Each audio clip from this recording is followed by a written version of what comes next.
musulmane, qu'il va y avoir par exemple du côté des femmes, qu'il va y en avoir autant qui portent le hijab ou qui ne portent pas le hijab, et ainsi de suite. Donc juste au niveau du visuel, on représente une diversité justement de ce que constituent justement les membres de ces communautés musulmanes. Et travailler à travers cette notion qu'on est pluriel, nous les musulmans au Canada, et c'est ça qu'il faut mettre de l'avant au niveau de la forme dans la présentation, dans les rapports avec les médias, et évidemment c'est reflété à la suite aussi dans les propos aussi.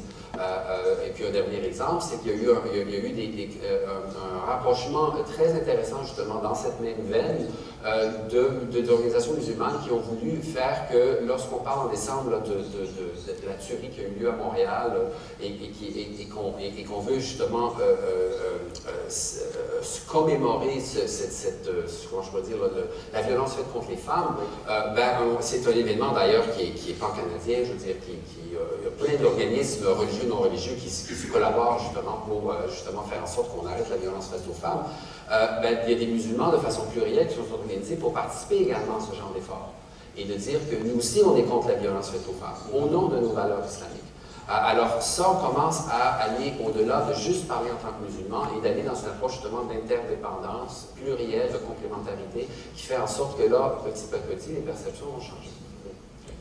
The two things I would add to that is that it's important when we're thinking about why is it that certain views of Muslims or Sikhs or Christians or whatever are circulated within the media.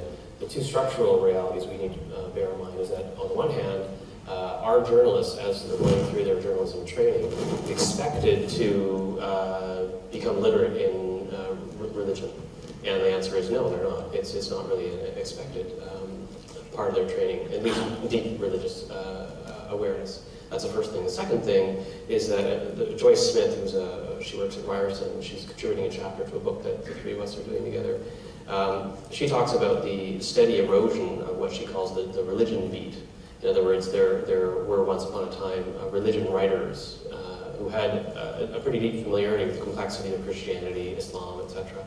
And you could count on them to give pretty decent accounts of daily life in these traditions, but also kind of crisis moments in these traditions. But her argument is that those positions at a structural level have been squeezed out because the media business itself is so tight that they need to economize. And so they'll send a person out to do a story on Islam who is, well, the only person who in the newspaper might know anything about Islam is a person who does terrorism. So, you know, you look where the light is, right? So, or another way, to every carpenter, every problem looks like it needs a hammer. And so, you know, we have sports beat, we have politics beat, we now have a security beat in a couple of newspapers. Mm-hmm. And what she's bemoaning is the absence or the shrinking of the religion beat, because we really do need people who are familiar on a deep level with these issues to contextualize them properly, and that's what we're lacking. Education certainly is a big answer to many of these issues that immigrants are facing, certainly. Next question. Among second-generation immigrants, is there a relationship between adherence to religion and the conspicuousness of the religion? For example, needing to take time to pray in the middle of the day. We're talking about the good press of Buddhists earlier on. Is it because usually their religious practices are more conspicuous, perhaps, than others? Less conspicuous? Yes, sorry. Certainly, and this is a question that we ask in the project as well. What does it mean to be Buddhist? Is there any minimum requirement to be a Buddhist? Is there a baptism, for example, in Buddhism? And really, there isn't that much. There is something called the three refuge ceremony, where you take refuge in the Buddha, the Dharma, and the community of monks. Or there's something called the 5 precepts, where you, at least in the Korean Buddhist tradition, you're burned with an incense stick to kind of symbolize that you're taken upon yourself to adhere to those 5 precepts, and in that way you become Buddhist. But there's a lot of literature that shows many Westerners, for example, go into Buddhism. They're very serious about their practice. They take the 3 refuges. They even take the 5 precepts. But when you ask them, they say, "Oh, I'm doing that only to follow what's required of me. I don't really consider myself Buddhist." Mm-hmm. So, and the teachers, the monks, they don't really push you to be or identify exclusively as Buddhist. I mean, a lot of them will encourage you to try other religions and experiment. it's not very salient, the rituals, in the sense that, or in terms of identity and Buddhist identity. I mean, before a meal, there's no prayer that's done. There's something called putting your hands together before a meal, but not a lot of Buddhists do that, unless you're really serious. So when you see a Buddhist on the street, it's hard to identify them for sure, because they're and they don't, like I was mentioning earlier, they don't want to see themselves as Buddhists anyway. Some of them don't see it as a religion; they see it as a very rational system. And it's very practical, perhaps, or it's a type of spirituality. Yes, way of life, very practical. So why is it a religion? Why do I have to identify with this institution? I'm not part of that. They think their religious identities are more fluid, and they'll experiment elsewhere. So it's very different in that way. All right. Dr. Bayer, you might be the last one to chime in for tonight. Do you find that conspicuousness has something to do with it?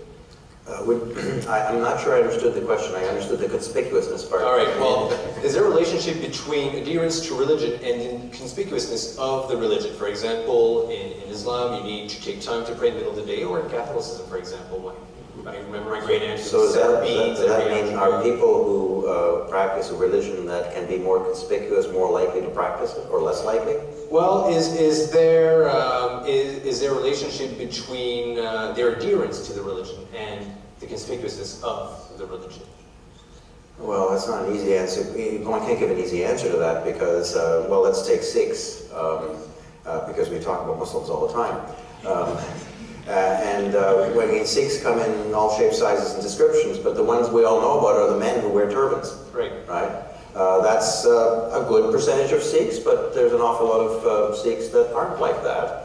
And in fact, one of the peculiarities of Canadian Sikhism, at least West Coast Sikhism, is that there wasn't until a relatively recent period of time that you were continued to be recognized as a Sikh even if you didn't do all that 5K stuff, of which the turban isn't one, that's kind of the sixth one. But these things tend to change over time too. That's the other thing. So the conspicuousness of Sikhism, first of all, is unusually actually a male thing, right? Whereas in Islam, it's mostly the women who have to deal with that. And the relationship between the conspicuous, I can't think of any particular kind of relationship, which is such as this really singles me out and makes me appear different and special because it's so conspicuous, so that's what I do, right? Or this is too much bother, so I don't do that. There is an awful lot of dealing with once you've decided that this is required of your religious faith and things like that, what to do about it if there's difficulty. And how, for instance, as a Sikh man, do I deal with the fact that I want to wear a turban all the time? I'm required to wear a turban all the time. I would also like to ride a motorcycle. Right? Well, that's a pretty difficult issue depending on which province you're in. Not to mention the kirpan in schools kind of thing. And people deal with it very differently. I mean, in interviewing the many Muslims who try to pray very, very regularly, you ask them, well, how do you find that difficult? And some say, well, I find it extremely difficult. Others say, no, I just, do what I have to do, right?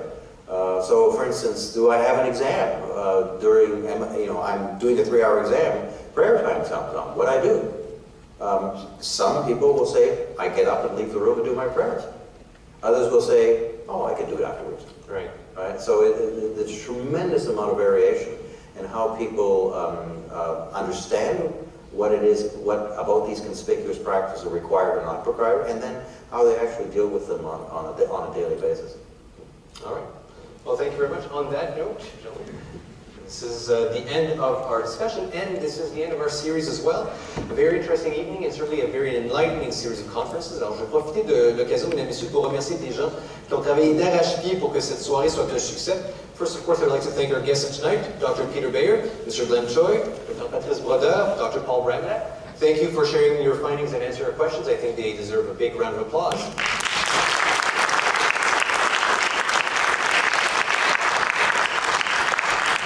I would also like to thank those who have made this whole series of discussion a resounding success, namely the Religion and Diversity Project based at the University of Ottawa under the direction of Dr. Laurie Beeman.